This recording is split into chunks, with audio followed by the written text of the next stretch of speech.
Na sa tanan, maayong hapon kaninyong tanan. Grabe mga igsuon, tulo kasambingay giusa ni Kristo. Kabalo mo unsay meaning ana, basta gani tulo kasambingay iyang gisunod pag-share, pagstorya naa siya'y bugat nga emphasis alang natong tanan. Kay murag nabati ni Kristo, kabalo si Kristo nga dako kay tagbikil diring dapita. Makasabot ra mo niya. Dako kay tagbikil aning dapita. Munang iyang gipaspasan hatag tulo kasambingay, 3 parables. Unsa ganitong una? Lalaki magbalantay sa karnero nga naay pila ka buok karnero 100, nawala ang usa. Unsa iyang gihimo? Gibiyaan niya ang 99 aron pangitaon ang usa nga nawala. Ang ikaduha nga istorya, babayi nga nawad-an og kwarta, gipangita hangtod nakita, haskang lipaya, nagfiesta. Og ikatulo, the prodigal son. Familiar ta ana, no? The prodigal son, ang anak nga salawayon, salbahe. Now nganong giusa na ni Kristo og istorya mga igsuon? Kay gusto niyang ipahinumdom nato nga layo ra kaayo ang atong gugma kaysa iyang gugma. Kini manggod atong gugma limitado, may ratag ganahan, pero makasala na gani ng usa, di nata mo higugma. Di ba daganang mga kaso ngayon ana, magbulag, di na magtingganay, salikway na, limitado atong gugma. Munang kining tulo ka istorya, dako kining laparo nato nga ang gugma sa Dios bisan pag-unsa kagahi sa atong ulo, balik-balik atong sala, di siya mapulan og pasaylo nato. That is the heart of God. Ang first story pa lang sa atong standard, makaingon ta bugo nga magbalantay. Foolish. Nganong foolish? Di ka pasar sa atong standard.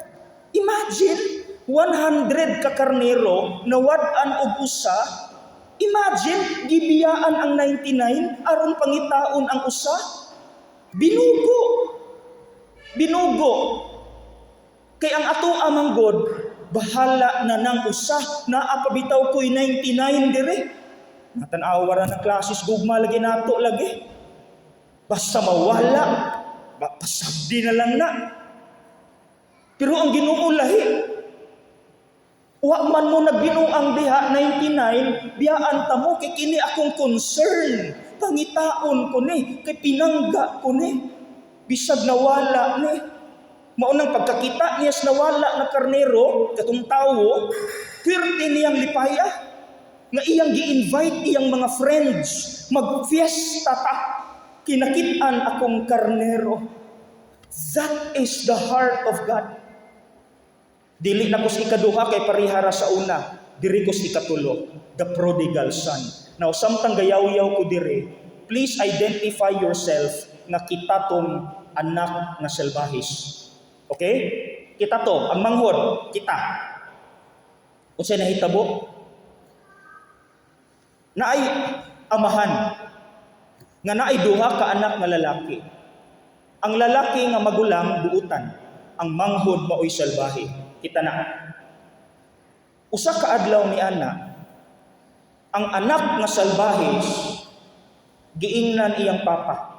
Tay, ihatag nako karon ang akong bahin sa katigayunan. Salbahis gyud. Nganong salbahis? Mangutana ko ninyo, Kanusa makuha nato ang atong bahin sa katigayunan. Kung patay na ang amahan o inahan, di ba?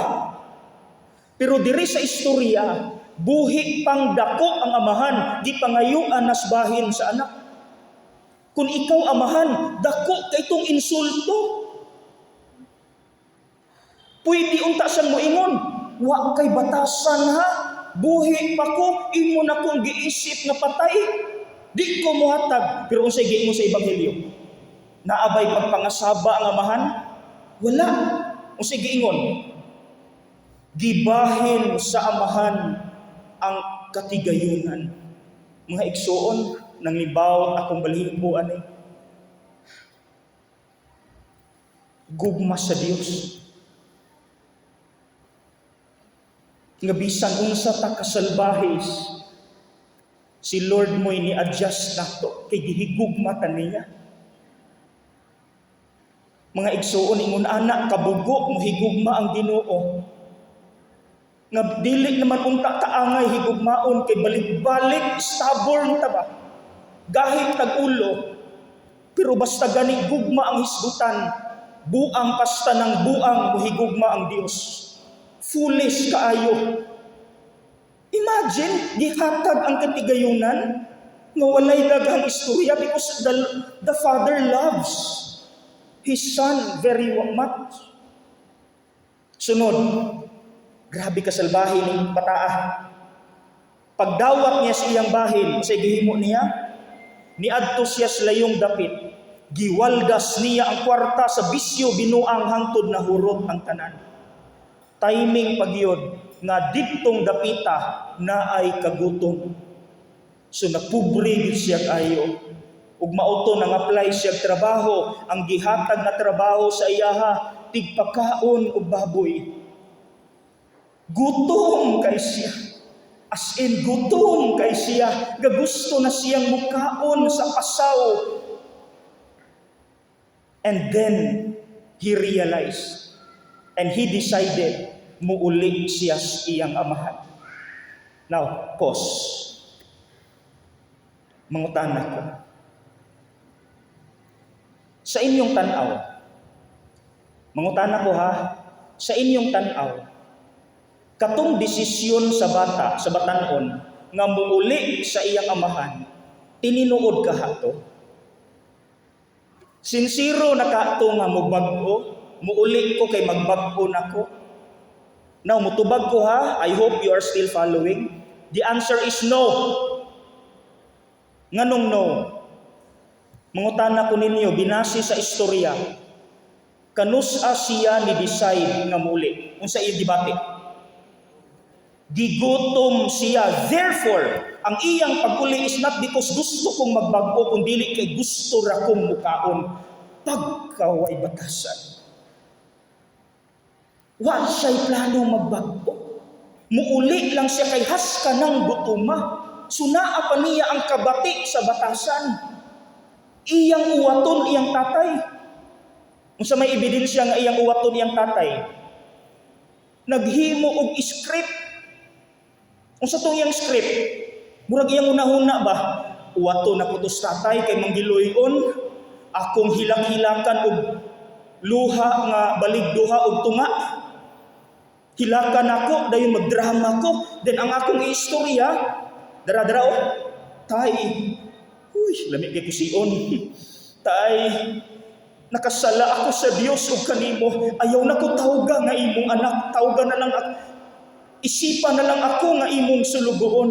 Iyan ang gibalik-balik, balik-balik. Pagka okay na, kuha ng acting, uli din sa balay. Gabaklay pa lang siya, nakakita na ang amahan kaniya. Sus, Ginoo ko, God's love na po. Tabangi kong analyze, nganong ang amahan mo'y unang nakakita. Asa ang amahan gapundo, nganong siya may unang nakakita sa iyang anak nga gabaklay pa uli. Naa siya posible sa gawas sa balay. Adlaw gabi, gapaabot siya nga mauli iyang anak. God's love. That is how God loves, mga igsoon. Nga bisag unsa ta kalayo niya tungod kay mipili tang magpakasala, the Lord waits. Day and night, gapaabot si Lord nato anytime nga mabalik ta niya ing ana sa muhigugma. That is the love of God. Ug mao to, gidagan ang amahan, hilak, gigakos, gihagka niya ang iyang anak. Unsa ingon sa anak? Ag anak ka salbahis, iya din gisulti ang script. Unsa iyang script? Tay, sus, kalami gyud kusion. Tay, pasaylo ako tay, kaya nakasala ako sa Dios ug kanimo. Ayaw na ko isipan nga imong anak, isipan na lang ako nga imong silugoon. The question is, kung nitubag ba ang amahan? Iya bang gibuy-buy, nang winta ba siya sa iyang anak? Wala, di ba? Wala, gisulat dire. Kung kita pa to, kung sa kaya itong istorya, nga nung niuli pamangka, uli pa ka, laparuhan na. Pero ang amahan wala. Wala gisulat dire. Wala gisulat dire nga ang amahan na muyboy na ngasaba sa iyang anak o sa iyang gihimo na nawa Ginoon siya o sulugon. Ali mo dire, dalig sa nila akong anak, suutig sapatos, suutig singsing, ihawa ang baka kay magparty ta. That is the heart of God, mga igsoon. Ayaw na kalimti.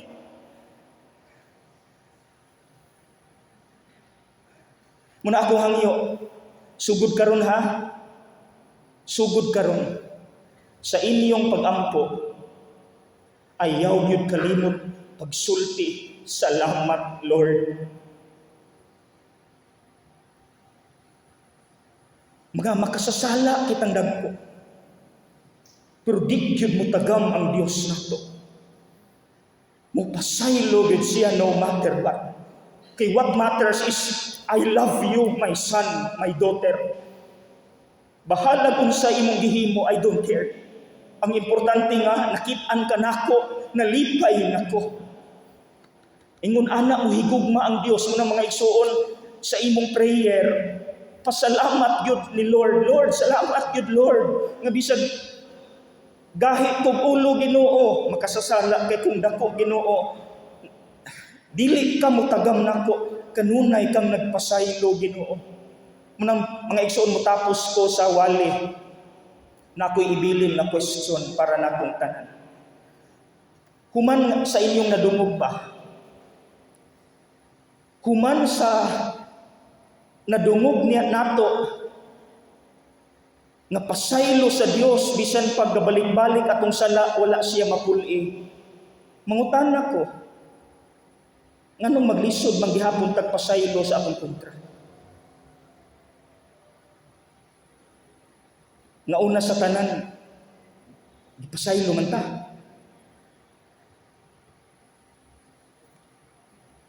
Nganong kusog gihapon ta magdumog. Ug nganong kusog kay ta mo paubos sa isig ka tao.